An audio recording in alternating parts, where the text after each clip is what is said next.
Blog Talk Radio.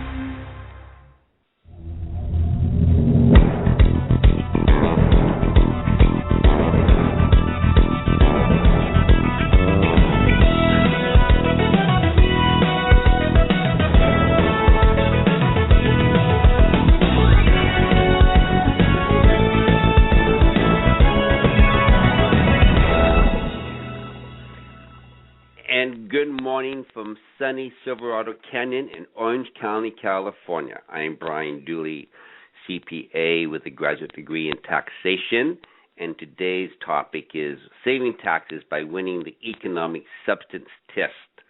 This is a new test that the IRS taught Congress to place into the tax law.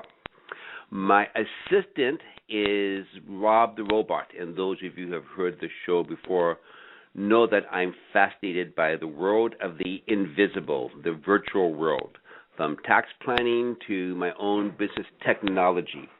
And I would like to let Rob start off. Rob, how are you doing today? Brian, I am feeling fine. Thank you. Great. And the economic substance doctrine has been around for a long time, 80 years maybe, starting with lower court cases and working up to the Supreme Court. And it is a doctrine based upon appearance. When we are trained as a CPA in auditing and internal control, we are taught that appearance is just as important, if not more important, than reality. And so when you get yourself into great tax planning, you want the appearance to look like it is going to comply with all the tax laws. And by that, I mean, even though you have complied with all the tax laws, can you prove it? And this is where having written documentation, which we will discuss in this blog talk, is so important. Because your intent, what you're doing, needs to be documented in black and white, something tangible to prove the intangible world. And quite often it's based upon emotions. If you do go to court, the judge is going to give you an emotional response to this doctrine. It's not a black and white statute like something maybe like depreciation. And Rob? Brian. I'm glad you're here. Can you find for me, can you tell the audience about your study and just what you did to find the proper information? Brian, I looked at the IRS regulations.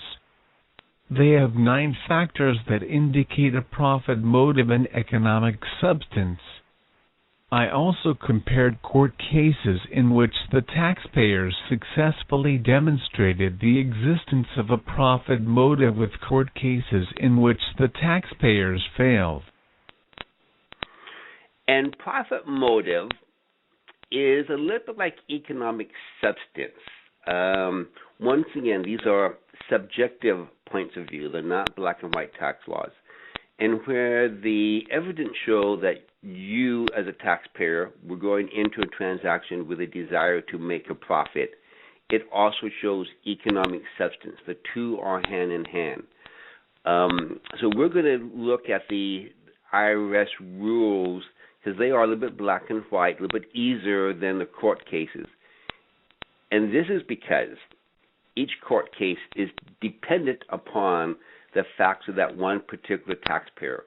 So each economic substance test or profit motive test found in the court is unique. And we did go through all the court cases and put together some common items along with what the IRS has in the regulations. Rob, can you find that study? Yes. Brian, I will find it. Okay. Why don't you start off with the 8 things to do? This is going to take a couple minutes, so be a little bit patient with Rob. He's a lot to read. Okay. Here are the 8 things to do. 1. This may seem silly, but prepare a business plan. The plan should include a break-even analysis and financial projections of how long it should take for the activity to become profitable. 2. Next is accounting. Keep detailed and accurate books and records. Keep separate checking accounts for each activity. 3. Acting like a business is a must. Brian, here are some thoughts. Advertise and promote the activity in a business-like manner. If the activity is initially unsuccessful, make changes to the operation designed to contain costs and avoid further losses. 4.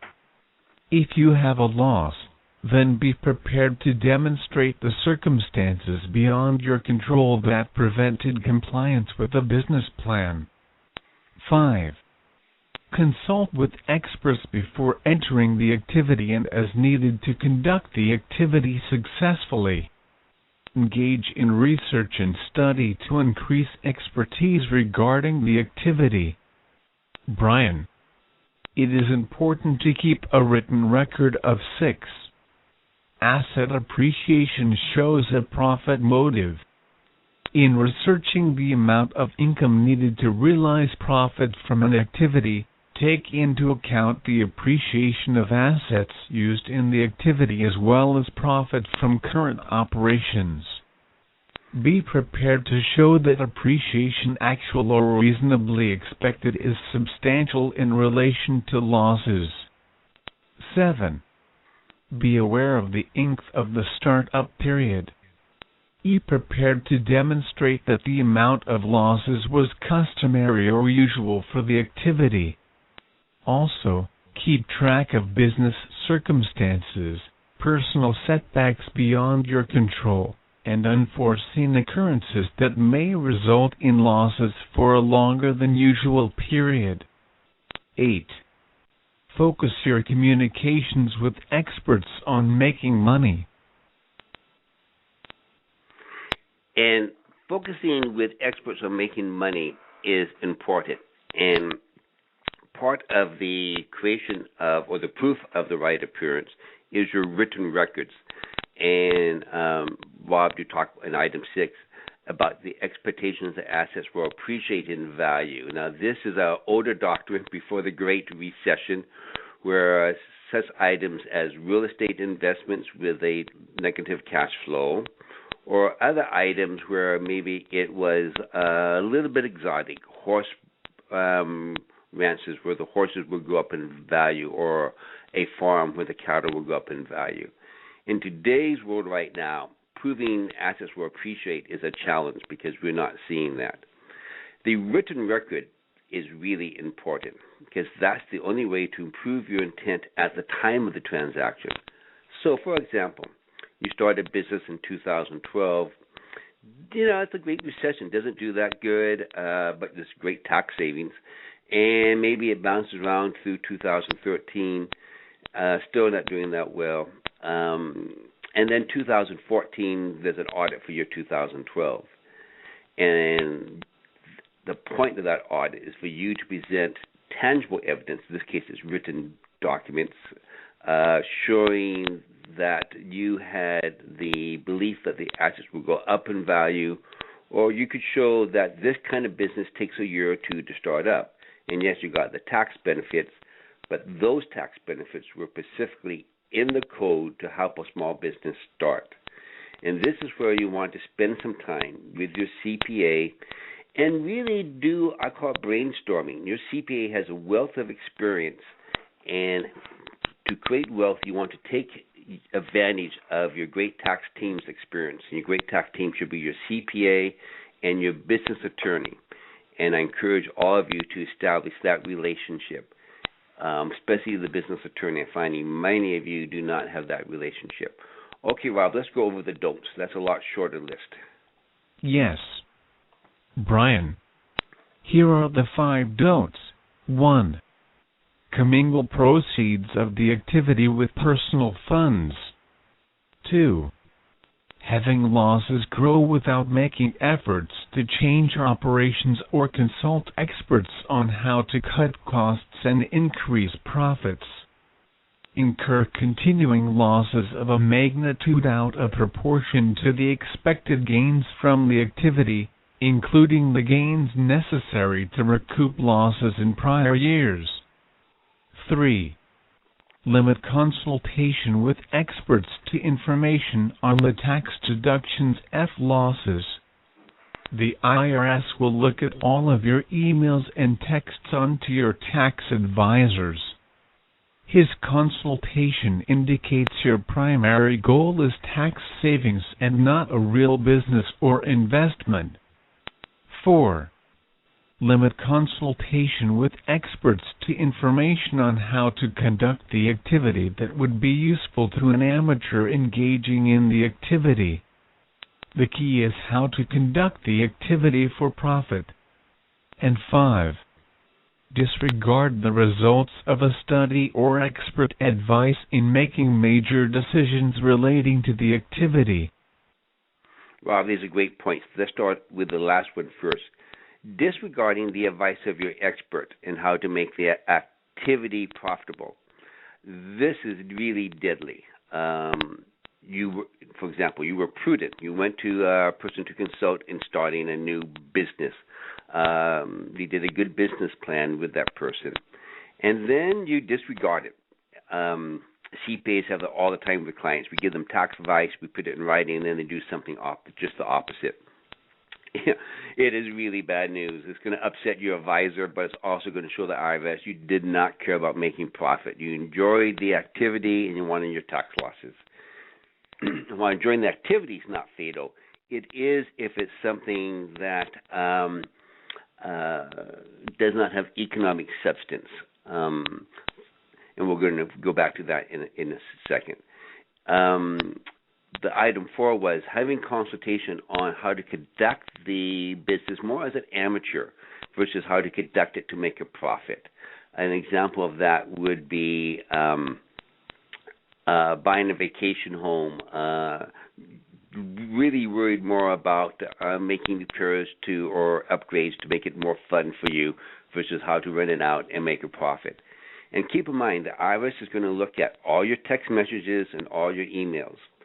So you want to be sure that your file has good hard copies of documents you can find again showing your business purpose, your economic substance.